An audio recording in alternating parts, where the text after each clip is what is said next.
سوات په تحصیل مټه کې د ګلۍ له وجې د کلونو روپو شلتالانو فصل تباه شوی چې ورسره د زرګونو خلکو روزګار زیانمن شوی.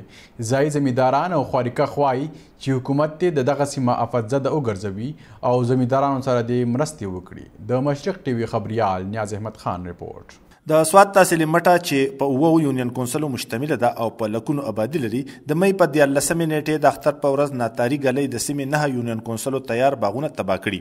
ځایي زمینداران او د میوو سوداګر وایي چې د کروڑ روپو زیان شوی. اوس زمینداران د دې جوګه نه دي چې د فصلونو لپاره اخیستل شوي قرضې ورکړي.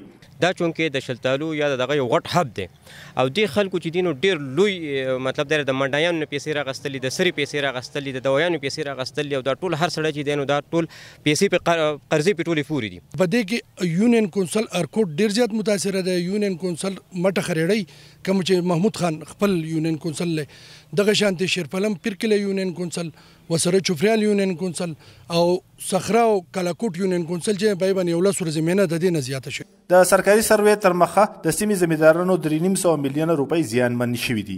زمینداران وایي چې هر کال مټه کې تر 15,000 میټرک ټنه شلتالان پیدا کیږي او اوس دغه کې زیاتره تباه شوي دي.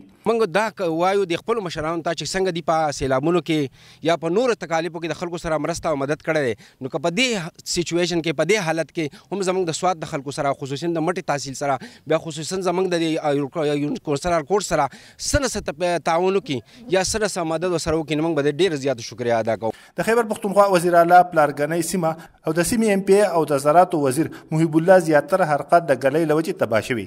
ځایي خلک وایي چې سیاسي مشران تر دې دمه دوی سره څه قسمه غمرازۍ ته نه دي راغلي.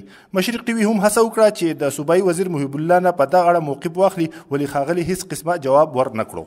د سیمې باغوانان وایي چې سږ کال د ګلۍ د وجې نه د کروڑ روپو فصل تباه شو خو دغه باغونه د راتلونکي وخت لپاره بیا د فصل لپاره تیارولو لپاره دوی ته اوس د لکونو روپو ضرورت دی.